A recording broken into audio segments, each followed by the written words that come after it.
আমাদের হাফেজ তাকরিমরে তো সবাই চেনার কথা, চেনেন না সবাই?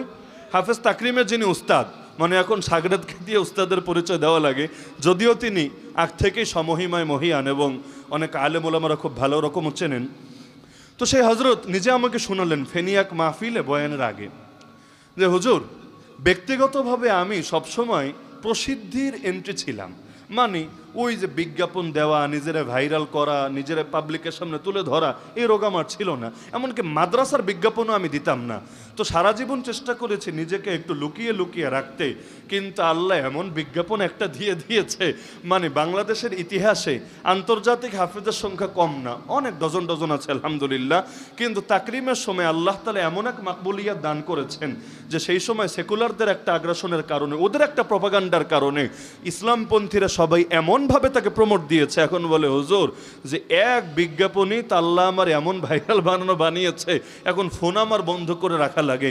মন্ত্রী বলেন, এমপি বলেন, বড় বড় নেতারা বলেন, সবার শুধু একটাই চাহিদা, হুজুর আমার বাড়িতে অমুক অনুষ্ঠানে আপনার ছাত্রটাকে একটু দেন, একটু কোরআন তেলাওয়াত করবে, অথবা আমাদের মাহফিলে একটু উপস্থিত করেন, একটু কোরআন তেলাওয়াত করবে। তো তিনি বলেন আমি এখন নাও করতে পারি না, কারণ এত বড় বড় ফিগারদের না করা যায় না, ব্যাপার স্যাপার আছে।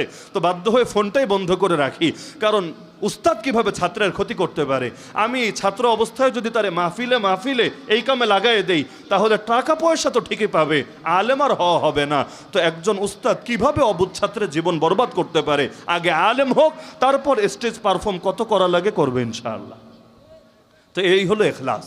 তো নিজের ভেতর এখলাস আনেন, যে কোনো আমল করার আগেও নিজেকে হাজারবার প্রশ্ন করেন।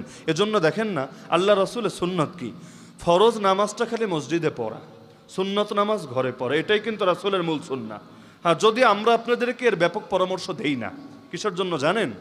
আমরা আমাদের ঘরগুলোকে এমনভাবে মুর্দা বানিয়ে ছেড়েছি, ঘরের মধ্যে নামাজের পরিবেশই থাকে না। এই যে ঘরে ঘরে এত ফিতনা, এত জিন শয়তান রাখরা, এত এত সমস্যা, এসে যে শুধু চান হুজুর পানি পড়া দেন, তাবিজ দেন, এই দেন সেই দেন। আরে আল্লাহর রাসূল জানিয়েছেন যেই ঘরে অথবা যেই দিলে আল্লাহর জিকির হয় না, কোরআন তেলাওয়াত হয় না, সেটা মুর্দা দিল। দেখেন না বাথরুমের মধ্যে শয়তান রাখরা থাকে, বাথরুমে ঢোকার আগে আল্লাহর কাছে আশ্রয় চেয়ে নেওয়া লাগে, আল্লাহুম্মা ইন্নী আউযু বিকা মিনাল খুবুসি ওয়াল খাবাইস, হে আল্লাহ তোমার কাছে দুষ্ট জিন শয়তান এবং ক্ষতিকর জন্তু থেকে আশ্রয় চাই। কিসের জন্য?